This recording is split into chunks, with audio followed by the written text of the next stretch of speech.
আজ আমি এখন দাঁড়িয়ে আছি বর্ধমানের উপর দিয়ে বয়ে যাওয়া দামোদর নদীর তীরে। যে নদী একসময় প্রবাহিত হতো শক্ত স্রোতে, বর্ষাকালে যার জল দেখে বুক কেঁপে ওঠে। এখন শীতের সময়ে সে নদী দেখে মনে হয় যেন বার্ধক্যে দাঁড়িয়ে থাকা একটা মৃতপ্রায় নদী। তো বন্ধুরা, চলুন ঘুরে দেখা যাক শীতকালে দামোদরের এই সড়ক।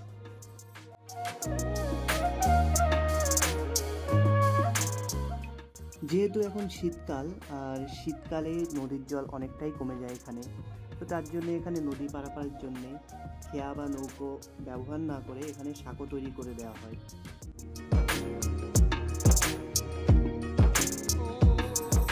এখানে মোটামুটি 3টে সাঁকো করে দেওয়া আছে। মাঝখানে যে বয়ে চলা এখনো নদীটা রয়েছে, ওখানে যে সাঁকোটা ওটা অনেকটা বড়, আর দুদিকে যে দুটো আছে আরও, ও দুটো একটু ছোট সাইজের।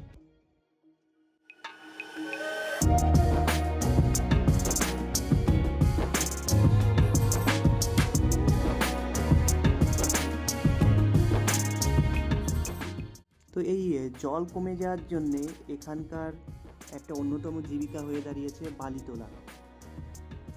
এখানে অনেক শ্রমিকরা বালি তুলছে, তারপর যে ট্রাক্টর লরিগুলো, এগুলো সেই বালিগুলো এখান থেকে ওখানে নিয়ে যাচ্ছে।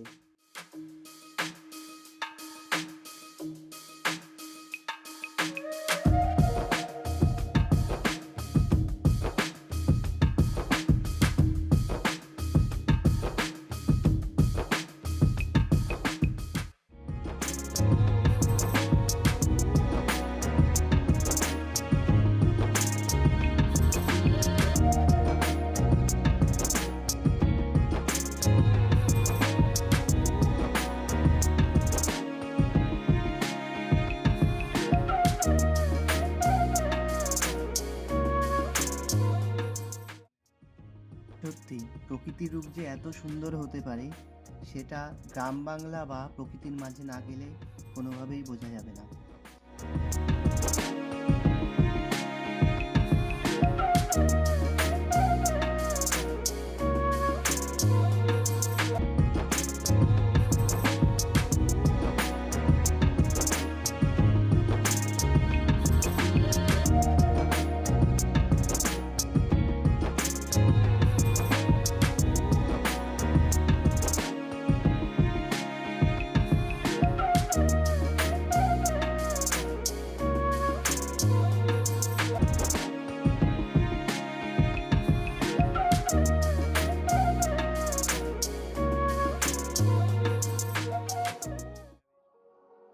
এখন আমি নদীর যে অংশটা এখনো বয়ে চলেছে সেই মাঝের অংশটায় আছি।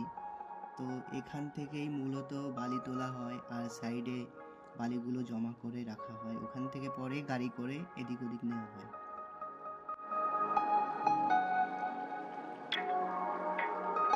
এখন আমি জলের খুব কাছেই আছি। এখানে জলটা খুবই স্বচ্ছ, আর একদমই কোনো নোংরা দেখতে পাচ্ছি না। গঙ্গায় যে পরিমাণ নোংরা বা ঘোলা জল দেখা যায়, এখানের জলটা কিন্তু ওরকম নয়।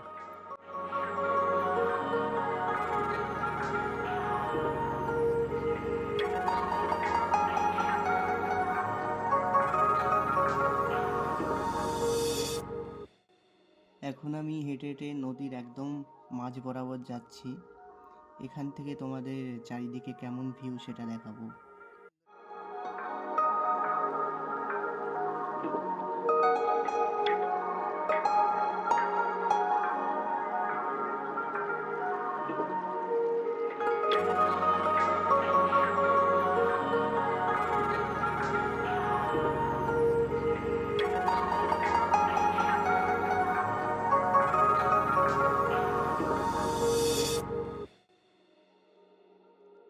তো এখানে বালি তোলা হচ্ছে, তোমাদের একটু জুম করে কিভাবে বালি তোলা হয় সেটা দেখিয়ে দিই। এখানে ছোট ছোট বালতি করে নদীর তলার থেকে বালি তুলে তারপর উপরে নৌকার যে বস্তাগুলো আছে ওর মধ্যে ভরা হচ্ছে, পরে এগুলো উপরে তুলে গাড়ি করে নিয়ে যাওয়া হবে।